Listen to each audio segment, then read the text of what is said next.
ग्रंथ पितामही विद्यापीठ, संकल्प एवं स्वरूप, लेखिका इंदुमती कादरे जी। अध्याय 3 का 3.3 पृष्ठ संख्या 32। प्रोण गृहस्थ आश्रम। समाज की धारणा धर्म से होती है। धर्म आचरण का विषय है। आचरण हर व्यक्ति को करना होता है। व्यक्ति का आचरण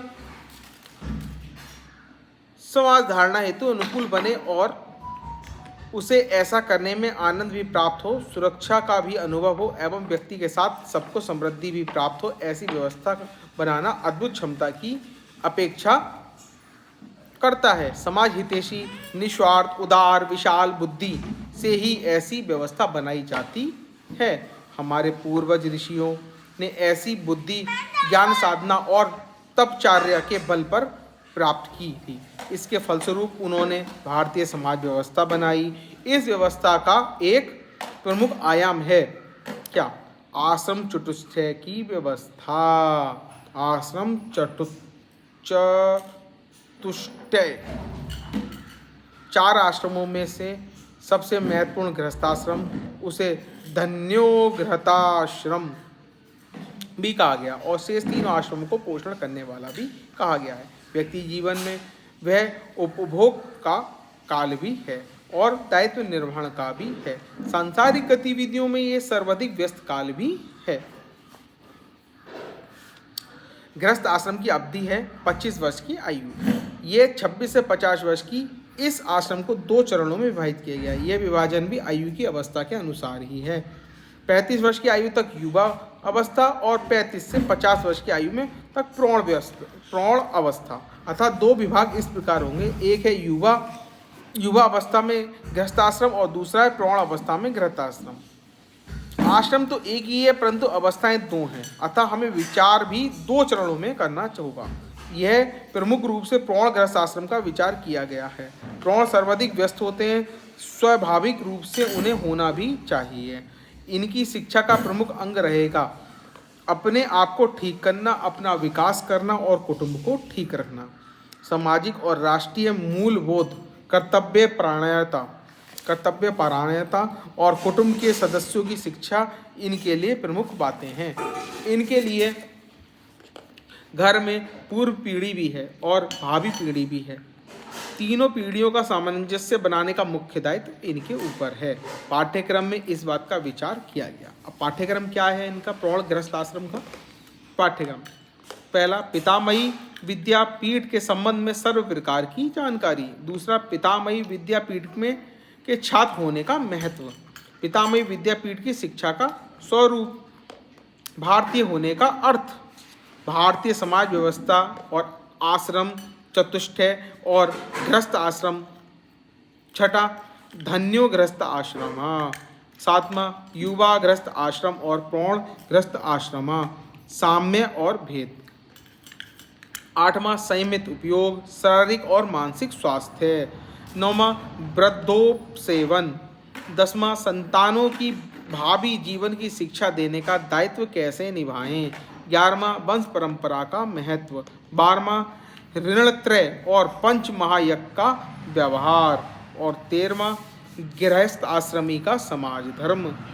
और 14वां, रामायण, महाभारत और श्रीमद् भगवत गीता। 15वां, दान, यज्ञ, तप, सेवा, स्वाध्याय और सत्संग।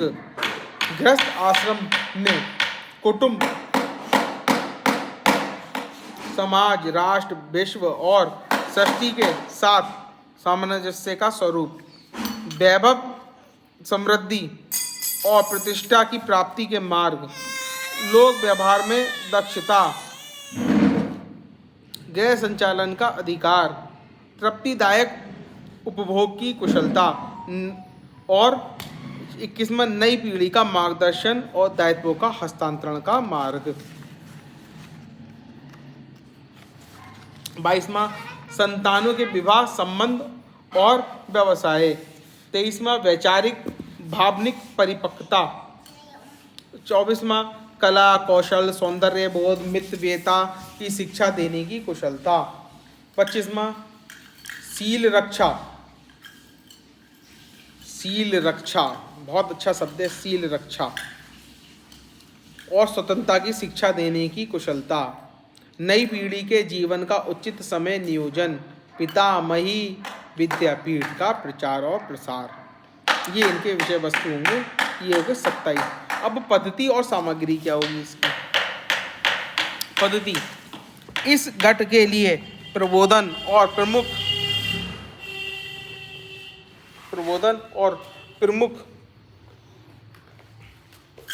इस घट के लिए प्रबोधन और प्रयोग की मुख्य पद्धति होगी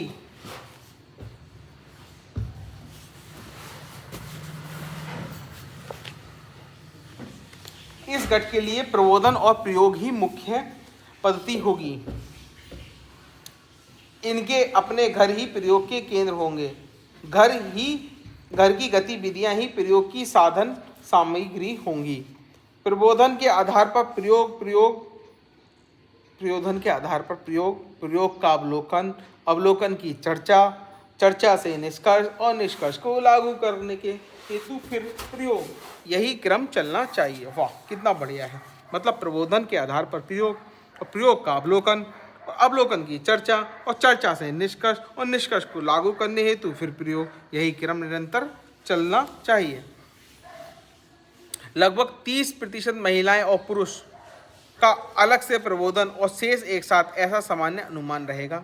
प्रत्यक्ष आयोजन के समय आयोजक के विवेक के अनुसार परिवर्तन भी संभव है, आवश्यक भी है। और चौथा है प्रबोधन और प्रयोग लगभग 50% व्यक्ति और 50% सामूहिक रूप से करेंगे। पांचवा, वृद्धों के साथ, धर्माचार्यों के साथ, अनुभवी लोगों के साथ, विद्वानों के साथ चर्चा करना और उनसे मार्गदर्शन प्राप्त करना, यह भी एक महत्वपूर्ण शिक्षाक्रम रहेगा। छठा, कुछ कार्य मात्राओं में बिहार यात्रा, प्रकल्प निरीक्षण, शिविर और चर्चा सत्रों का आयोजन भी किया जा सकता है। सातवां, इस घट को अपना घर छोड़कर अधिक समय तक बाहर जाने के अथवा बाहर रहने के लिए बाध्य नहीं करना चाहिए। अधिकतम समय घर में रहकर ही अध्ययन कर सकें, इस प्रकार से नियोजन करना चाहिए। ऐसा करने से 3 पीढ़ियों को साथ रखना भी संभव हो सकता है। प्रयोग में अन्य लोगों को जोड़ा भी जा सकता है। 8वां, धर्माचार्य, वृद्ध, वानप्रस्थी और विद्वजन इनके लिए शिक्षक का कार्य कर सकते हैं। 9वां, घर को पूर्ण भारतीय घर बनाने का मुख्य दायित्व इस घट पर ही है, अतः इस घट को सर्वाधिक सामर्थ्य बनाने का ही हमारा ध्यान होना चाहिए। इस घट की संख्या भी अधिक होनी चाहिए और इनके लिए हमें प्रयोग और प्रयास भी अधिक करने चाहिए। युवा गृहस्थ आश्रम मनुष्य जीवन में सबसे अधिक ऊर्जावान युवा अवस्था है। समाज जीवन में सबसे अधिक दायित्ववान गृहस्थ आश्रम है। युवा गृहस्थ आश्रम यह दायित्ववान ऊर्जा का अथवा ऊर्जावान दायित्व का पर्याय है। इस ऊर्जा को लक्ष्य चाहिए, दिशा चाहिए, अधिष्ठान चाहिए, संदर्भ चाहिए। यदि ये सब नहीं मिला तो शक्ति बिखर भी जाती है और कभी विनाशक रूप भी लेती है। वर्तमान स्थिति में भारत में विश्व के अनेक देशों की तुलनाओं में युवाओं की संख्या सबसे अधिक है, अतः भारत युवा शक्ति से युक्त देश कहा जाता है। युवा होने को सामर्थ्य का लक्षण माना जाता है, परंतु युवा होना मात्र घर की, समाज की और देश की संपदा होना नहीं है। समर्थ, समझदार, संस्कारी, कर्तव्यवान, कृतित्ववान युवा होना संपत्ति का पर्याय होना है। ऐसा युवा गृहस्थ आश्रम में प्रवेश करते हैं तभी उनका गृहस्थ आश्रम यशस्वी होता है और इस विषय से शिक्षित होना आवश्यक है। आज युवा गृहस्थ आश्रमी का सबसे बड़ा चिंता का विषय होता है अर्थार्जन। उसका हित चाहने वाले भी अर्थार्जन के संबंध में ही विचार करते हैं। युवा की आकांक्षा भी अधिकाधिक पैसा कमाने की होती है। दूसरा क्षेत्र है उपभोग का। उपभोग और अर्थार्जन एक दूसरे से जुड़े हुए पहलू हैं। इस चक्कर में शील, चरित्र, संस्कार, दायित्व, ज्ञान संपादन, समाज सेवा, राष्ट्रभक्ति आदि की उपेक्षा हो जाती है।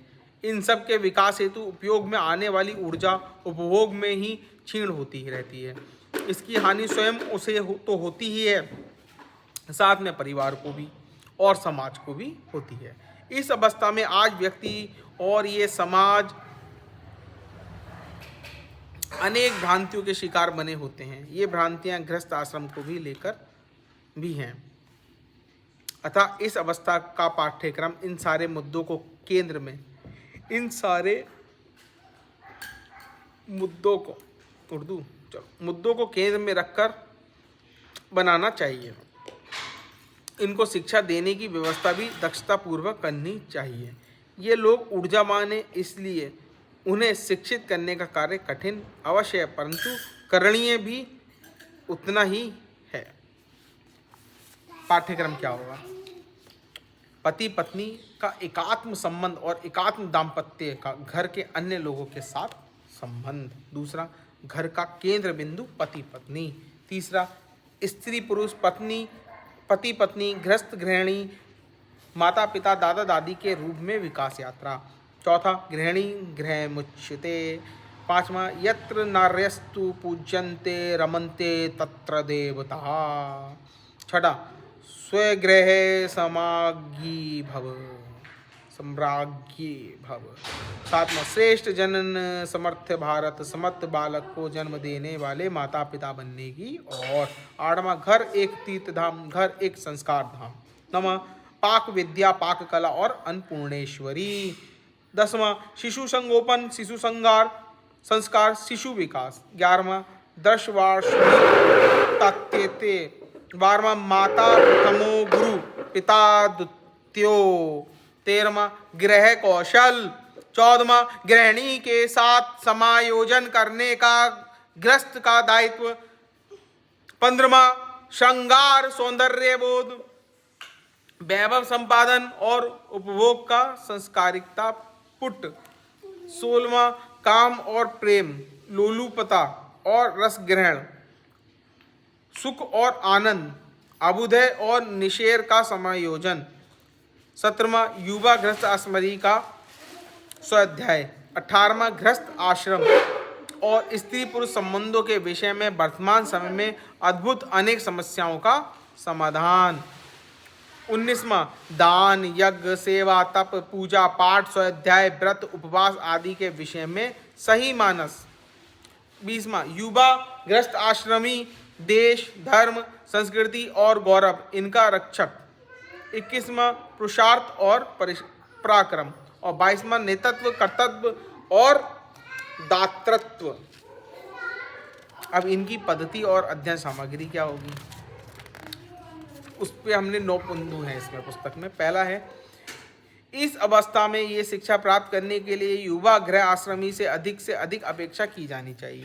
समाज की भावी पीढ़ी को ये लोग ही जन्म देने वाले हैं, इसलिए प्रयास भी उन्हें ही करने चाहिए। ये बात अधिक महत्वपूर्ण है इसीलिए क्योंकि पूर्व में यदि इनकी शिक्षा इन्होंने पाई होती तो आज इतना अधिक ध्यान देने की आवश्यकता और चिंता नहीं होती।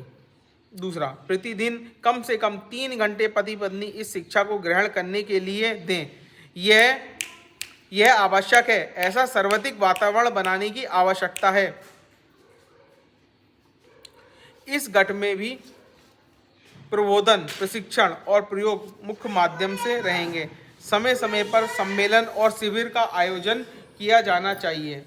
इस आयु में पति पत्नी दोनों की शिक्षा एक साथ चल सकती है। व्यक्तिगत वार्तालाप अधिक लाभकारी हो सकता है, अतः सामूहिक के साथ साथ व्यक्तिगत शिक्षा की भी व्यवस्था करनी चाहिए।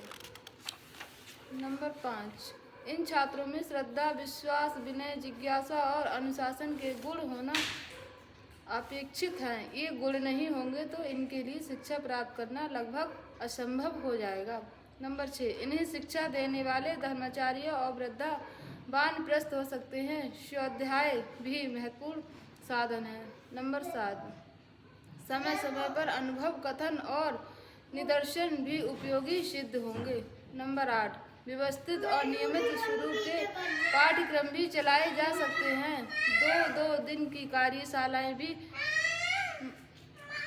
विपुल मात्रा में होनी चाहिए। नंबर 9, इनकी शिक्षा समाज के द्वारा संस्कृति के क्षेत्र में किया गया निवेश है, ऐसा समझना चाहिए।